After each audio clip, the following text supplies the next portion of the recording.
you'd like to follow along. If not, it's totally fine. It's going to be 1 Samuel chapter 17.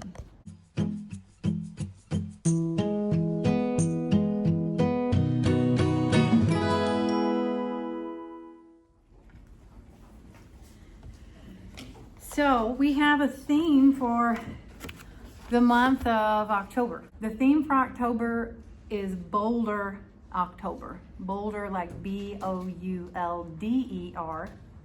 but also Boulder like B-O-L-D-E-R. Boulder. Boulder October. I want you to always remember the theme for this month. And I really believe that God is putting these themes on my heart that you'll always remember them at different times. You know, when you change over the month of the year, when it gets to October, that in your heart, it will bring you back to something that the Lord gave you in our teachings for that theme for that month. So Boulder, do you have anything in your life that seems to be like an impasse or a problem that doesn't move, like a big boulder? Right? Because if y'all can imagine, like even just these round tables, if those were stone and they were that wide, that would be impossible for all of us in here to move. We'd need some special piece of equipment to come in here and move it. Do you have something in your life, or I'm sure you have it at some point, so if you've had something in your life, maybe now or in the past, that it just felt like it was something that this is not possible for me to move. And as a matter of fact, it's been in my way for a long time. And if I could, I would give anything to move it. If I could. You have something like that in your life, maybe even now, where you wish it really wasn't there because it is in the way. Yeah. It makes it really, really hard to move forward in a day. And that's what we're going to talk about today. This Boulder October, though. We're going to talk about it at both of our times that we meet together this month. We'll be again together on the third Friday of this month. So let's look here in 1 Samuel chapter 17. I'm going to do quite a bit of reading, and I love having you all share in reading with us too. But because we're going to be reading so much tonight, if y'all are okay with that, I'll go ahead and read it for us. I'm going to start reading there in verse 1. It says, "Now the Philistines gathered together their armies to battle, and were gathered together at Shakah, which belonged to Judah, and pitched between Shakah and Azekah in Ephes-Dammim. And Saul, which was king of the nation of the people of God at this time, and Saul and the men of Israel were gathered together and pitched by the valley of Elah, and set the battle in array against the Philistines. And the Philistines stood on a mountain on the one side, and Israel stood on a mountain on the other side. And there was a valley between them." We're on verse 4. "And there went out a champion out of the camp of the Philistines, named Goliath of Gath, whose height was 6 cubits and a span." This is like over 9 foot tall. I'm wanting to think that they say it's like 9'7" or 10 foot, something crazy. I mean, this massive man. It might even be. Do you remember how tall that is?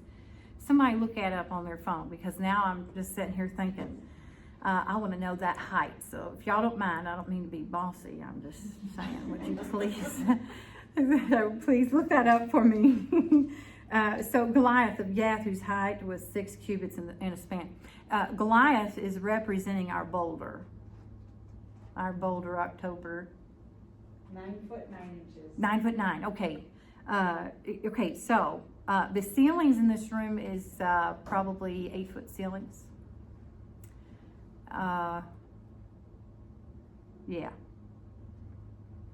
Rather large man, would you say? And how large those shoulders would be? Very big boulder. A very big problem. And he is. Let's read on. Verse 5, and he had a helmet of brass upon his head, and he was armed with a coat of mail, and the weight of the coat was 5,000 shekels of brass. Now, I didn't write this down either. Somebody will look at it. Mine says 125 pounds. Thank you for looking ahead. 125 pounds. This is one piece of his armor. He says, and he had a helmet of brass upon his head, and he was armed with a coat of mail, and the weight of the coat was 5,000 shekels of brass. He's carrying around the weight of a coat to protect him from anything that comes in at him. And it weighs, we are sure, it weighs as much as this old Israelite boy named David who's getting ready to come up against him. Most likely more. This coat weighs. Are we envisioning the story now? Let's move on then. Verse 6, and he had greaves of brass upon his legs, and a target of brass between his shoulders, and the staff of his spear was like a weaver's beam, and his spear's head weighed 600 shekels of iron. 15 pounds. 15 pounds. 600 shekels of iron. So this is a very large, the spear head, just as the head of his spear. 600 shekels of iron, and one bearing a shield went before him. And he stood and cried unto the armies of Israel. So this is not even Goliath. This is somebody that went out ahead of him. And said unto them, why are you come out to set your army in array? Am not I a Philistine, and ye servants to Saul? Choose you a man for you, and let him come down to me. This is a message from Goliath to the people. If he be able to fight with me and to kill me, then will we be your servants. But if I prevail against him and kill him, then shall ye be our servants and serve us. And the Philistines said, I defy the armies of Israel this day.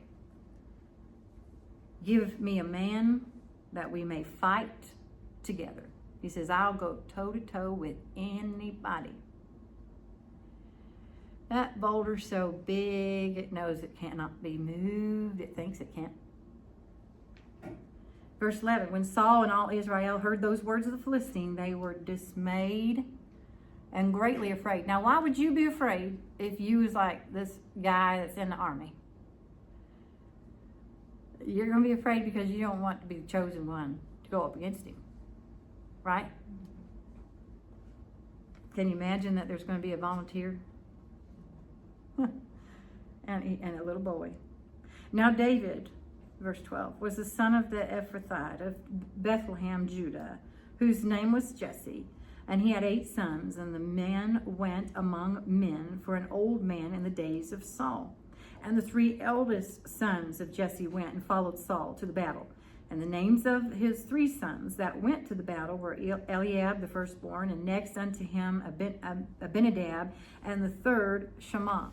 And David was the youngest, and the 3 eldest followed Saul. So there's 8 sons. David's the youngest, and the 3 oldest. So there's still a bunch of boys in between here of the sons of Jesse, of his 8 sons. And only 3 of them went into battle with Saul because only 3 of them were old enough to do this.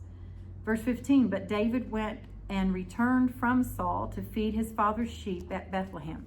I find this really interesting. I'll point it out when we get there. And the Philistine drew near morning and evening and presented himself 40 days. So now 40 days, only 40 days.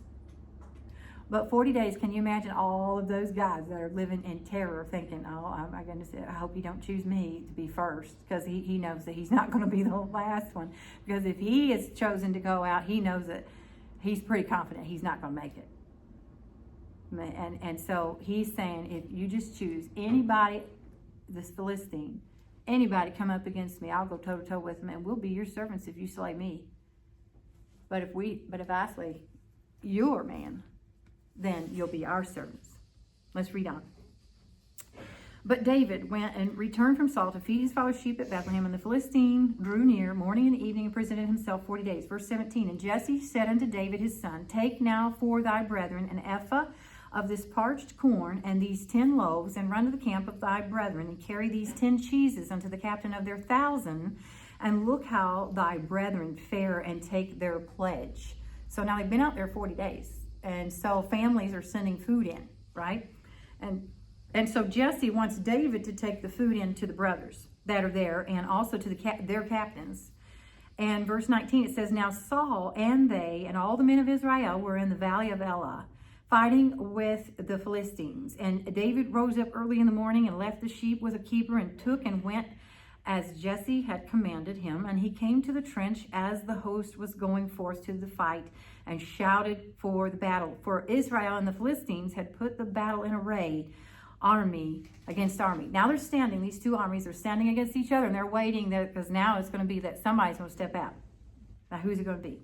Verse 22, and David left his carriage in the hand of the keeper of the carriage and ran into the army and came and saluted his brethren. And as he talked with them, behold, there came up the champion, the Philistine of Gath, Goliath by name, out of the armies of the Philistines, and spake according to the same words that he had been saying for 40 days. And David heard them. And all the men of Israel, when they saw the man, fled from him and were sore afraid. And the men of Israel said, have you seen this man that is come up? Surely to defy Israel is he come up. And it shall be that the man who killeth him, the king will enrich him with great riches and will give him his daughter and make his father's house free in Israel. And David spake to the men that stood by him, saying, what shall be done to the man that killeth this Philistine, and taketh away the reproach from Israel? For who is this uncircumcised Philistine? This is, when you see this uncircumcision and circumcision, it literally is talking about this in physicality at the time under the old law, but it really is a reference to the picture of how Jesus removes us of this flesh and the sins of the flesh whenever we are cleansed by his blood. And so that we would have to get into a lot of old law stuff. So I don't want to, but so he's saying this Philistine is not a man of God. That's what he's saying. That's what David's saying. Now look, hang on, wait. We are of the people of God. Our hearts, that's what there's reference to, is our hearts have been made clean through our Father. That's what he's making reference to. We are God's. But this Philistine is an evil man. And David spake to the men that stood by him, saying, there again in verse 26, what shall be done to the man that killeth this Philistine, and taketh away the reproach from Israel? For who is this uncircumcised Philistine, that he should defy the armies of the living God? If God be for us, who can be against us? And that's what David is saying. And the people answered him after this manner, saying, so shall it be done to the man that killeth him. And Eliab, his eldest brother, heard when he spake unto the men, and Eliab's anger was kindled against David. And he said, why camest thou down hither? So he's like, you're just a little boy. Why are you even talking to these men? You ain't got no right to talk to these men. We got bigger fish to fry. Get on out of here. You know what I mean? That's what big brother's doing. And he is angry. Why camest thou down hither? And with whom hast thou left those few sheep in the wilderness? He's like, you're not even taking care of your responsibilities. You're not even old enough to take care of your responsibilities. You just took off because you want to come see what's going on down here. Can't you hear it? All right. Oh, let's go there. Let's go to this battle. Let's see what's going on. So he says, and with whom hast thou left those few sheep in the wilderness? I know thy pride and the naughtiness of thine heart. For thou art come down that thou mightest see the battle. And David said, what have I now done? You know what it was? He was constantly being accused for having wrong motives. Because he says, what have I now done? Have you ever had that happen? Where you know your intentions are good, and you're really trying to do what you can humanly possible to show that you have good intentions, but you know it's not being received that way. And whenever it happens to people that we love so dear, it really does hurt. And David asked the question, what have I now done? He's relatable to us. He says, is there not a cause? And he turned from him toward another. Oh my goodness, he's acting like a man now. He says, you know, I could stay here and argue with you all day long about my motives. About what I really have done. Is what you don't realize is I left somebody in charge of the sheep, because I am here for the right reasons and with the right heart. You know, sometimes we are doing everything right and everything is going wrong. And we think, not sure why this boulder's still here.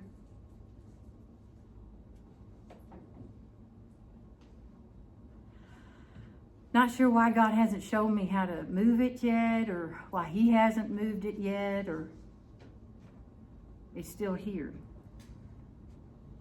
At this moment, David's army is shaking in their boots.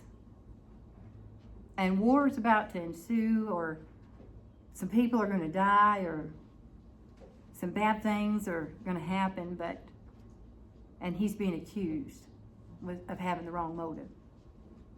You know, whenever people, let's look at it from the side of Eliab, David's eldest brother. When people are under pressure, when they're under stress, they don't see things with a clear perspective sometimes. They don't see things as they really are sometimes.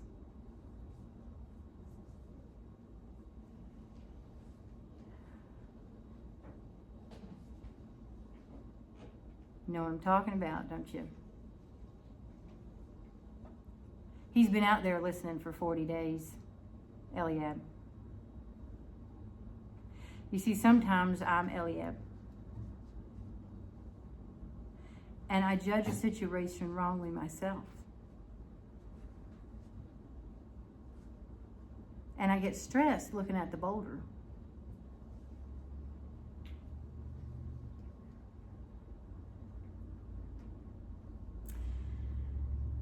And David, there in verse 30, and he turned from him toward another, and spake after the same manner.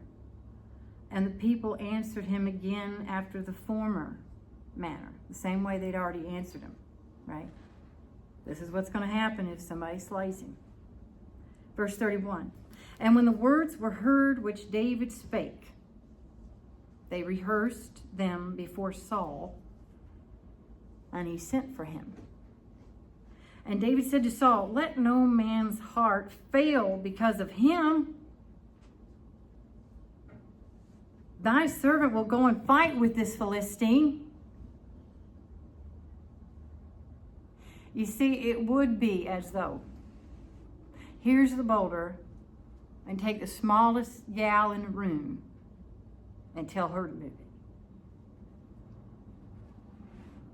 it. That's the circumstance here. So can you imagine if we were all trying to figure out, like, we have to move the boulder, we have to get it done, and for 40 days we're listening to the taunts of the boulder, and we're all just trying to figure this out, you know, because we're the adults. You know, we can get a piece of equipment in here, we can, right, all of these things we start to reason through, and we're making plans. We're like, oh, no, that won't work. And we start making the plans. Well, we come to an impasse. That won't work. We make a new plan. But the tiniest little person in here says, that's not a problem. That doesn't see that as a problem at all. Because, why? Let's go on. And Saul said to David, thou art not able to go against the Philistine to fight with him, for thou art but a youth, and he a man of war from his youth. And David said unto Saul, thy servant kept his father's sheep, and there came a lion and a bear and took a lamb out of the flock. And I went out after him and smote him. I killed him and delivered it out of his mouth. And when he arose against me, I caught him by his beard and smote him and slew him. Thy servant slew both the lion and the bear, and this uncircumcised Philistine shall be as one of them, seeing he hath defied the armies of the living God. David said, moreover, the Lord that delivered me out of the paw of the lion and out of the paw of the bear, he will deliver me out of the hand of this Philistine. And Saul said unto David, go, and the Lord be with thee. We know what happens in the story of David and Goliath. David takes literally a slingshot and a stone from the brook as he walked up to him, that he picked up on his way up to see him, right? Face to face, toe to toe. And Goliath is taken down. But what we see about David is that he doesn't see the boulder, he sees the God of the boulder. He sees the God over the problem. And you know what David had? Boldness. Did you hear it in his words, in his language that he used?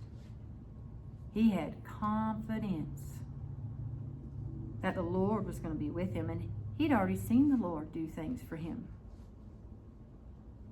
I want to look at this lesson today as we come to a close in a few different ways. First way I want to look at it is this. What has he already delivered you from?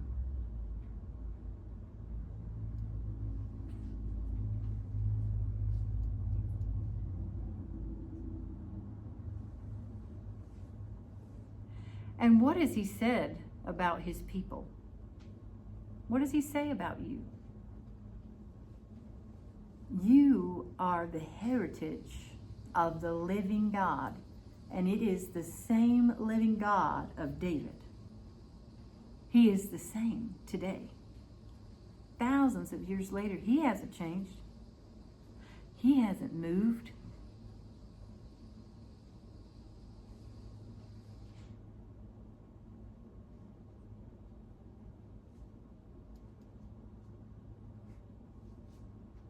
But we get stuck on the carnal things.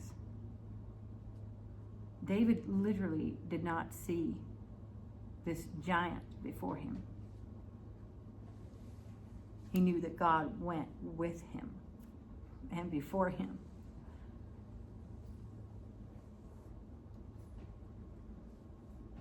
He had boldness. He had confidence. And friends, that takes time. See, David had a history. He had a history with the Lord. He'd already seen him deliver him. He says, oh, he can do it. He'll do it again. Who is the Goliath really? Who is the boulder really? It is the enemy. The scripture teaches us in Ephesians chapter 6 that we wrestle not against flesh and blood, but against principalities, against powers, against spiritual wickedness in high places, against the rulers of the darkness of this world. David stood up to the enemy.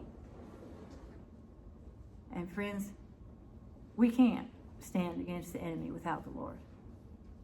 No, we cannot. Because if you've already tried, then you've already learned that you don't want to stand up against the enemy without the Lord.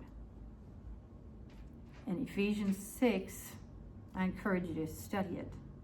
It tells us the pieces of the armor that is a spiritual armor It tells us that our weapons are not carnal, so they're not a physical weapon. It's all spiritual. It's not something that you pick up and say like a slingshot and a stone and I'm going to go engage with Satan today. Your slingshot and your stone is this. This is the weapon.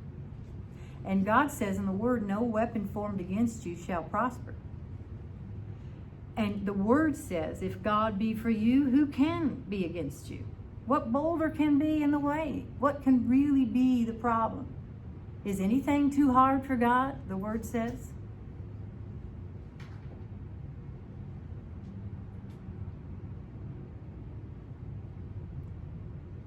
Nahum 1:7. It says, the Lord is good, a stronghold in the day of trouble. And he knoweth them that trust in him. You know, I've often wondered if somebody else would have went up there shaking in their boots, what would have happened? Somebody would have went first, shaking in their boots. You know, because when we shaking in our boots, we're going in our own strength, and that ain't much. But when we're going with the Lord Jesus, we're going with all that we need. All that we need. And all around us, there's disruptions, isn't there? And there's problems all around us, right? We all see it, right? So right now, we live in 2024, so we got all kinds of things going on. And your thing may be something that nobody else knows, but God does. And there is nothing impossible for him. So instead of the Boulder October, Boulder. Let us therefore come boldly before the throne of grace, that we may obtain mercy and find the grace to help in time of need. We've got to go to the right source for our strength as we move forward.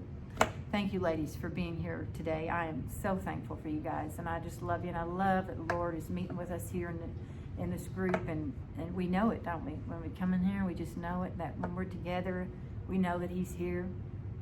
And that's such a blessing. Did somebody have something that you wanted to share before we went? Because I didn't want to, we did go over a little bit. I apologize. I didn't want to,